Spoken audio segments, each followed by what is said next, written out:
11 minutes before 7. Be watching for a major announcement today on car crash ratings, which could soon be getting a major overhaul. Significant enhancements are expected for the 5-star ratings that have provided vehicle safety information to people for nearly 40 years. A very good Tuesday morning, everyone, and thank you so much for waking up with the Valley today.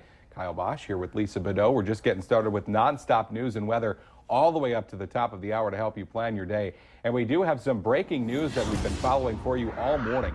An investigation is underway after an early morning fire at a Grand Forks business that was previously targeted by vandals. Valley News Team's Neil Carlson was there this morning, and he joins us live on the phone right now. Neil, what can you tell us this morning? Well, this fire has not been labeled suspicious yet. However, investigators are on the scene. Inside the business, Juba Coffee House suffered heavy smoke and fire damage. The business was run by a Somalian man, and I was just told by another man who was hired to clean up the graffiti that the graffiti was basically a Nazi symbol with the words "Go home." Now, whether that act of vandalism is tied to this fire is not known yet. Fire officials haven't ruled on whether this fire is suspicious or not, but the entire area is sealed off and investigators are on the scene.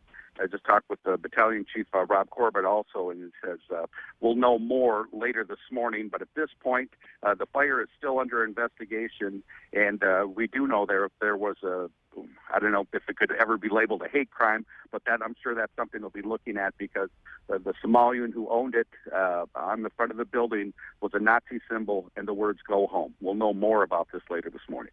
Neil Carlson again reporting live from Grand Forks for us this morning, and some good new information. And I know Neil will be covering this story throughout the day here at Valley News Live, so we'll be looking for those new details. Coming up on 6:51, time for weather and traffic on the ones, and we check in with meteorologist Lisa Green first on this Tuesday morning. Thanks, Lisa. It's looking rather mild again today. Temperatures are going to be starting around 30 and rising through the 30s above the freezing mark for more melting ahead for us on this Tuesday. So we're looking at temperatures that are going to be once again on the warm side of the freezing mark. More clouds building in. We are starting off clear and we'll see partly cloudy skies to begin the day, but clouds rolling in with a system that's going to be bringing us a chance for some very light drizzle, some sprinkles with it as it rolls through, and of course some cloud cover as well. So transitioning from partly cloudy to mostly cloudy skies during the daytime hours. 29 degrees currently. It feels like 20 degrees in Fargo-Moorhead. Wind out of the south at 9 miles per hour. We're at a warmer 34 degrees in Fergus Falls right now, but most places at or below the freezing mark. 29 in Bemidji, 27 in Wadena, 28 in Crookston and Valley City also at 28, and Jamestown at 29 degrees. And that's important to point out because that's the area that's going to see some precip first. And as long as our temperatures are below the freezing mark, it might get a little slippery out there as that rain rolls in. And you can see where this pink area is here from Bismarck stretching down into north central parts of South Dakota. This is moving its way slowly eastward. We might be getting some freezing drizzle out ahead of it a little bit too. That's not getting picked up by the radar. So maybe some slippery roads to start off this morning for a couple of hours before things improve. Again, this rain's going to move eastward, and we'll see that best bet for rain. And the southern half of the valley should be very light, but it will still be an inconvenience for us for today. Temperatures, or wind speeds rather, are going to be light as well, up to about 15 miles per hour, currently in the single digits and out of the south. So today, mild. We have that little bit of freezing drizzle to be concerned about this morning, especially west. I have 39 degrees in Fargo for your Wednesday. Warming back into the 40s, 42 degrees the high. A very mild day, maybe a little on the breezy side too. And then things start to change. Thursday still looks mild, so does Friday, but we do have chances for some snow showers rolling in during that time frame, even into the early part of the day Saturday. And then behind these couple of rounds of snow, we'll see temperatures that are much cooler than we have been. Below the freezing mark for highs around 30 degrees on Saturday. Let's check in with Al for a traffic update. That metro area in pretty darn good shape this morning. Some spotty frost here and there, mainly on the ramps, but other than that, things are in pretty darn good shape. Traffic on Interstate 94 this morning is really thick. My goodness, I-29 is really busy as well. Lots of folks getting out and getting after it. Travel speeds pretty much right around 62, maybe 65 miles an hour. Reminder for you again about that crash I was telling you about in our last report. It's at the intersection of 25th and Main. If you're headed west on Main Avenue, if you're headed north on 25th Street, you are going to be impacted at that intersection. Two vehicles crashed. Didn't look like anybody was hurt. Both people got out of the vehicle. It was out of their vehicles, rather. It was an SUV and a car. Fargo police were just arriving on the scene when I pulled out of there. But again, it's at 25th and Main. Make sure you're looking out for that. Drive extra carefully today, folks. Willamette Valley Today traffic. It's now 6 minutes before 7. Some Fargo City commissioners are giving strong pushback to the idea of allowing alcohol at Westacre Cinema. Commissioners Dave Pepcorn and Melissa Sobolik say they've heard from dozens of people around town who say that booze and the big screen are not a good mix. The biggest concern seems to be the mixing of alcohol in a place where families bring their kids. Even though I'm a parent and sometimes I wish I would have a drink when Barney is on, sometimes you just have to suck it up and go to a kid's movie and not have alcohol. Fargo City commissioners did vote to receive and file the bill last night. The first public hearing on the issue is expected in 2 weeks. Fargo firefighters are trying to determine the cause of a small fire at a South Side home. It happened around 10 last night in the 1600 block of 5th Avenue South. A 911 caller indicated someone in the house was refusing to evacuate.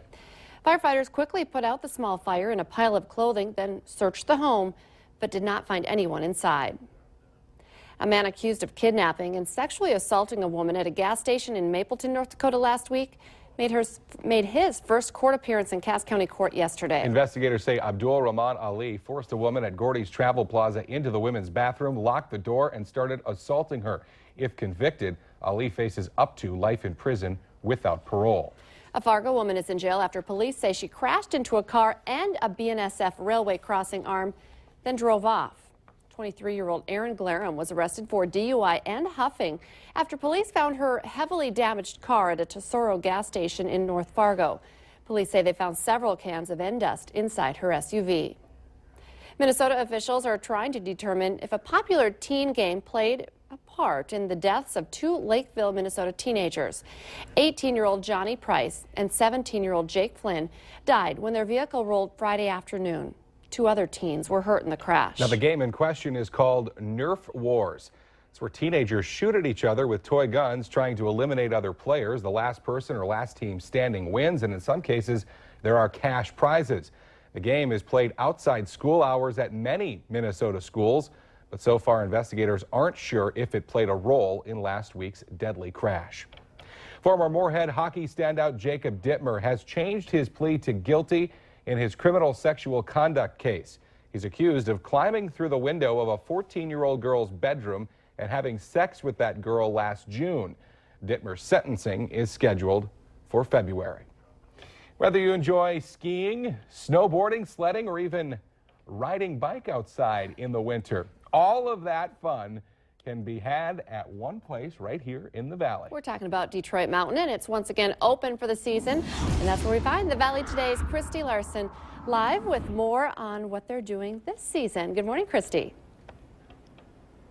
Good morning, guys. Yeah, I'm sitting here with Jeff Staley. He's the general manager, and we've had some fun outside, but I think this is the part that a lot of the adults look forward to is they do a couple on the slopes, and then they come in for some hot cocoa, coffee, maybe a few other drinks around there, too. Yeah, it's always fun to come in and sit by the fire and warm up with a nice beverage. And we were saying, too, this is a place where Kyle mentioned he learned how to ski with his family back in the day, and now you guys are once again opening, and you guys are helping those families create a lot of those memories out here. Yeah, you know, when we first reopened and we were in our planning stages, that everybody talked about the memories they built, you know, either teaching their kids or their grandkids how to ski out here, and that's what we want to carry forward and, you know, really get people out and enjoying, you know, winter activities and skiing and snowboarding specifically. Well, and I was going to say, it's not just skiing and snowboarding. You guys really do have some other fun that happens here, and I got to ride around on the bike with the fat tire, and later in the season, you guys are opening that sledding hill, which you said can be a lot of fun, and you can go down quite a few times within just that little minimum time that you guys have.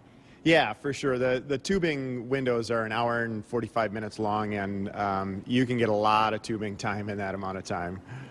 And again, once the season really gets going, I know you guys are going to be creating more snow here, and that's been something you kind of had a challenge with, but last year you said it all worked out. Yeah, last year we were, the entire facility was open by the first, second week of December. This year we have a little slower start because of the warmer temperatures, but we will be open through March, so we've got a lot of winter left and a lot of opportunity to get out and have fun. And I think that's okay too. A lot of people are busy with this holiday season, so they kind of won't be out here maybe until January. Hopefully before that, though, if you have some time, come on out here. And again, Kyle and Lisa, someplace fun for the whole family and maybe even the Valley Today family. What do you guys think? Can we take a trip out here? Sounds like a fun holiday party. Oh, yeah. I think I want to spend most of my time in the warm lodge there, sipping hot cocoa. Sounds fun. Christy Larson reporting live for us. Thank you, Christy. Let's get our answer now to our question of the morning on Facebook. Our question today, the survey says only 5% of people do this during the holidays. The answer, count calories. Good idea. It's cheat month. Yes, it right? is. Cheat month.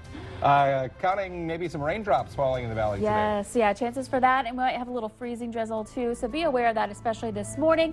Mild weather continues though for the next several days. Snow chances for those skiers coming up for the end of the week. They're liking the sounds of that. Yeah. Thanks for waking up with the Valley Today. More local news and weather for you here in just 25 minutes. Have a great Tuesday, everybody. We'll see you tomorrow morning.